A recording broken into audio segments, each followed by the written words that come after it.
नमस्कार दोस्तों, मैं वंशिका शर्मा और आप देख रहे हैं द जेन ज़ी रिपोर्टर।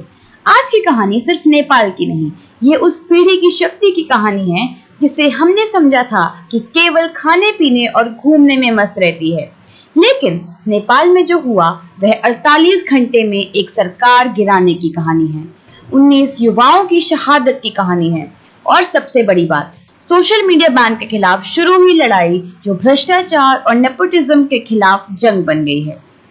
तो सवाल ये है कि क्या भारत में भी वही हालात हैं? क्या यहाँ भी जेन ज़ी का गुस्सा उबल रहा है? बने रहिए, क्योंकि आज हम डिकोड करेंगे दुनिया की पहली सफल जेन ज़ी राजनीतिक क्रांति। 4 सितंबर नेपाल सरकार ने 26 सोशल मीडिया प्लेटफॉर्म्स एक झटके में बैन कर दिए। Facebook, Instagram, YouTube, WhatsApp, Twitter सब कुछ ब्लॉक कर दिया। सरकार ने बहाना दिया कि फेक अकाउंट्स, हेट स्पीच और साइबर क्राइम कंट्रोल करना है, लेकिन असली वजह पता है क्या थी? सोशल मीडिया पर नेपो किड्स कैंपेन चल रहा था। नेताओं के बच्चों की लग्जरी लाइफस्टाइल एक्सपोज हो रही थी। इसीलिए 8 सितंबर को हजारों युवा सड़कों पे उतरे, स्कूल और कॉलेज यूनिफॉर्म्स में, डिसेंट्रलाइज तरीके से, और नारा दिया, केपी चोर देश छोड़, भ्रष्टाचार बंद करो, सोशल मीडिया नहीं। 4 सितंबर को पुलिस ने सीधे गोलियां चलाई, जिसमें 19 युवाओं की मौत हुई। ज्यादातर के सीने और सिर में गोली मारी गई। उसी दिन पीएम केपी शर्मा ओली ने इस्तीफा दे दिया।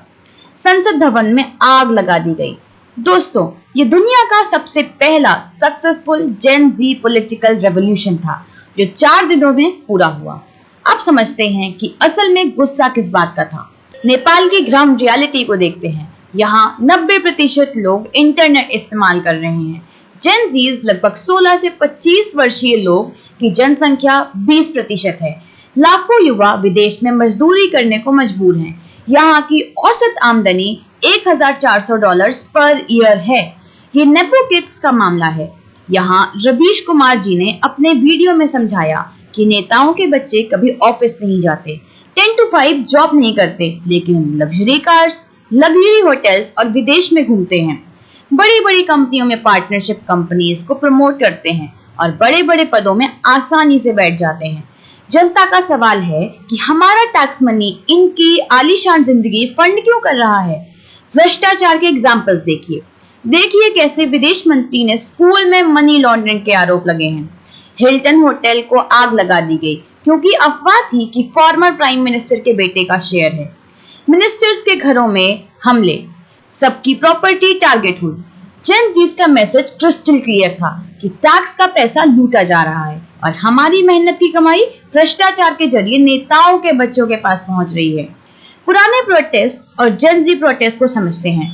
ट्रेडिशनल प्रोटेस्ट में पॉलिटिकल पार्टीज लीड करती थी, स्पेसिफिक डिमांड्स होती थी, नेगोशिएशन पॉसिबल होता था, लेकिन जेन ज़ीज के तरीके में कोई पॉलिटिकल पार्टी का इन्वॉल्वमेंट नहीं। स्पष्ट रूप से कहा कि पार्टीज दूर रहें। टिकटॉक का कोऑर्डिनेशन, ये बैन नहीं था। स्कूल कॉलेज यूनिफॉर्म्स एक सिंबॉलिक प्योरिटी को दिखाती हैं। डिसेंट्रलाइज लीडरशिप मतलब कोई सिंगल लीडर नहीं, जहां उनकी यूनिक डिमांड्स को देखो एकदम साफ। करप्शन बंद करो, सोशल मीडिया नहीं। Youth against corruption, nepo kids culture का अंत। ट्रांसपेरेंट गवर्नमेंट चाहिए। 22 साल की एक स्टूडेंट ने कहा, नेता चुनाव के दौरान वादे तो करते हैं, लेकिन उन्हें कभी भी पूरा नहीं करते। वे ही अनेक समस्याओं को पैदा करते हैं। दोस्तों, ये प्योरली जेन ज़ी मूवमेंट था जो कि पूरी तरह सक्सेसफुल हुआ। कोई ट्रेडिशनल पॉलिटिकल स्ट्रक्चर नहीं, कोई ओल्ड स्कूल नेगोशिएशन नहीं, थी तो प्योर यूथ पावर। यह अकेली घटना नहीं है दोस्तों, डोमिनो इफेक्ट तो देखिए। पहले श्रीलंका 2022 में इकोनॉमिक क्राइसिस और पब्लिक अपराइजिंग को देखने को मिला। नतीजा गवर्नमेंट चेंज। और फिर बांग्लादेश 2024 में स्टूडेंट प्रोटेस्ट हुआ। नतीजा शेख हसीना भागी। उसके बाद अब नेपाल 2025 में जेन ज़ी प्रोटेस्ट हुआ। नतीजा PM Oli resigned.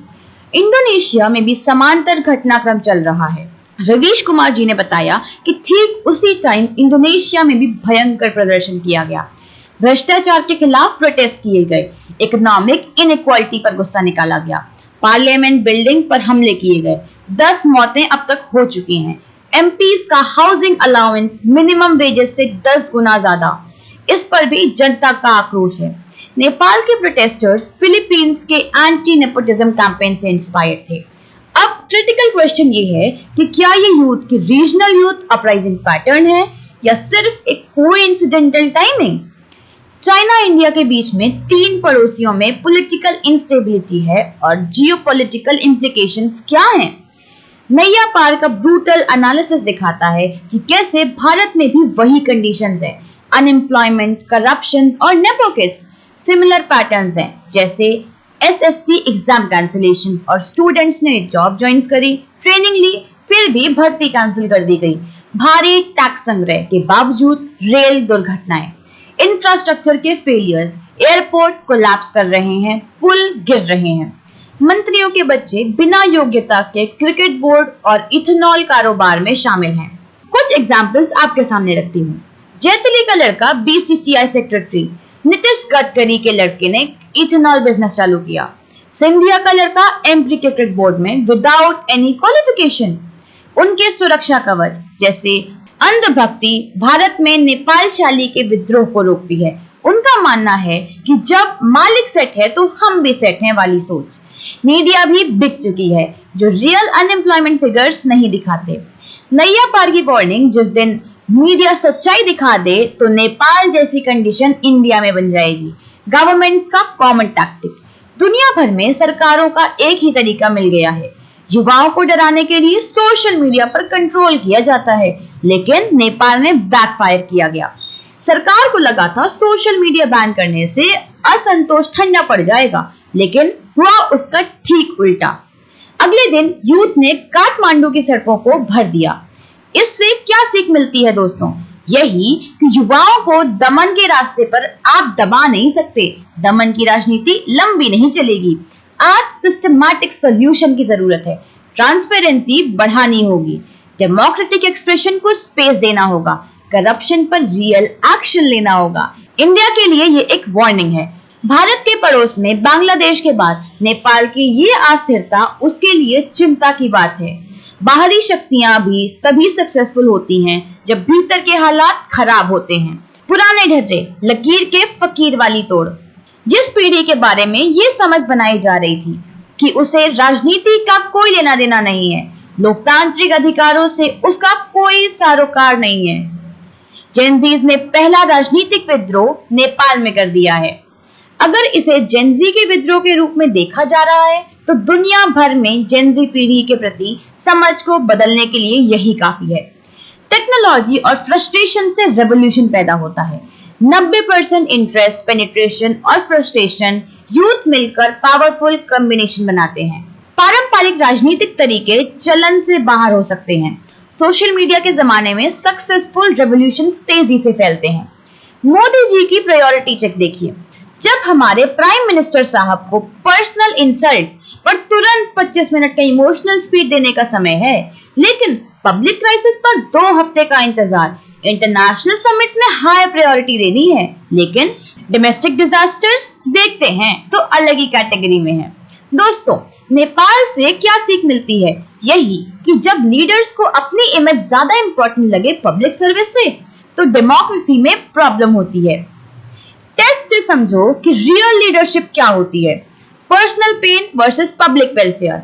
International image is greater than domestic reality. Political optics versus ground problems. Coverage patterns को देखो। जब ऑपोजिशन पावर में होती है तब हर फ्लड पर ब्रेकिंग न्यूज, कहाँ है चीफ मिनिस्टर कैंपेन्स चलते हैं, लेकिन जब बीजेपी पावर पे होती है तब सेम फ्लड्स लेकिन मिनिमल कवरेज। पीएम बिजी है किसी इंपॉर्टेंट काम में, जस्टिफिकेशन देते हैं। अगर मीडिया अपनी जिम्मेदारी निभाए तो अनएम्प्लॉयमेंट, करप्शन, नेपोकिड्स की सच्चाई दिखाए तो यूथ का गुस्सा कंस्ट्रक्टिव डिस्ट्रक्शन में जा सकता है। दोस्तों, नेपाल और इंडियन मीडिया में अंतर देखो। नेपाल में कम से कम कुछ कवरेज तो मिला, लेकिन इंडिया में एकदम काला अंधेरा है रियल यूथ इश्यूज को लेकर। अब 2 रास्ते हैं। पहला रास्ता ये कि हम लोग प्रोएक्टिव रिफॉर्म करें, जैसे कि यूथ अनएम्प्लॉयमेंट को सीरियसली लें, करप्शन पर रियल एक्शन लें और नेपोटिज्म को चैलेंज करें। डेमोक्रेटिक स्पेस बनाए रखें, या फिर दूसरा ऑप्शन एक्सप्लोजन का वेट करें, फिर नेपो स्टाइल अपराइजिंग का वेट करें और फिर डैमेज को कंट्रोल करो और डेमोक्रेटिक इंस्टीट्यूशंस को बचाने के लिए कोशिश करते रहो। जेन ज़ीज़ का मैसेज एकदम क्लियर है। उनका कहना है कि हम चाहते हैं एक पीसफुल चेंज, लेकिन अगर आप सिस्टमैटिक रिफॉर्म नहीं करेंगे तो हमारे पास दूसरे भी ऑप्शंस हैं। भारत की जमीनी हकीकत देखो, 3 अनस्टेबल पड़ोसी देश बगल में, चाइना के लिए अपॉर्चुनिटी है, रीजनल स्टेबिलिटी का सवाल, इंडिया की स्ट्रैटेजिक पोजीशन पर असर। दोस्तों, नेपाल का लेसन ये है कि जेन ज़ीज़ पावर रियल है, हमारी पॉलिटिकल पावर प्रूव हुई है, लेकिन वायलेंट सॉल्यूशन नहीं। डेमोक्रेटिक चैनल्स यूज करने होंगे, हमें अकाउंटेबिलिटी को डिमांड करना होगा। हमारी कमिटमेंट ये होनी चाहिए कि हम पैटर्न को रिकॉग्नाइज करेंगे, प्रायोरिटी को एनालाइज करना सीखेंगे और डेमोक्रेटिक पार्टिसिपेशन को एनकरेज करेंगे और मीडिया लिटरेसी बढ़ाएंगे। और आपका काम क्वेश्चंस को पूछते रहना होगा। लीडर्स की प्रायोरिटीज कैसी होनी चाहिए, अकाउंटेबिलिटी को डिमांड करना होगा, हर डिसीजन का हिसाब मांगना होगा, मीडिया लिटरेसी को बढ़ाना होगा, कवरेज पैटर्न्स को पहचानना सीखना होगा, डेमोक्रेटिक वैल्यूज को प्रोटेक्ट करना होगा। फाइनल मैसेज दोस्तों, चेंज पीसफुल तरीकों से भी आ सकता है अगर हम सब मिलकर ये सही और यही सवाल पूछते रहें। अगर आपको ये एनालिसिस पसंद आया तो लाइक, शेयर, सब्सक्राइब करिएगा और कमेंट्स में बताइए, क्या इंडिया में भी नेपाल जैसी कंडीशंस आ सकती हैं और क्या हमें भी सिस्टमैटिक रिफॉर्म्स की जरूरत पड़ेगी। नमस्कार, जेन ज़ी रिपोर्टर की तरफ से सवाल पूछते रहिए, जवाब मिलने तक।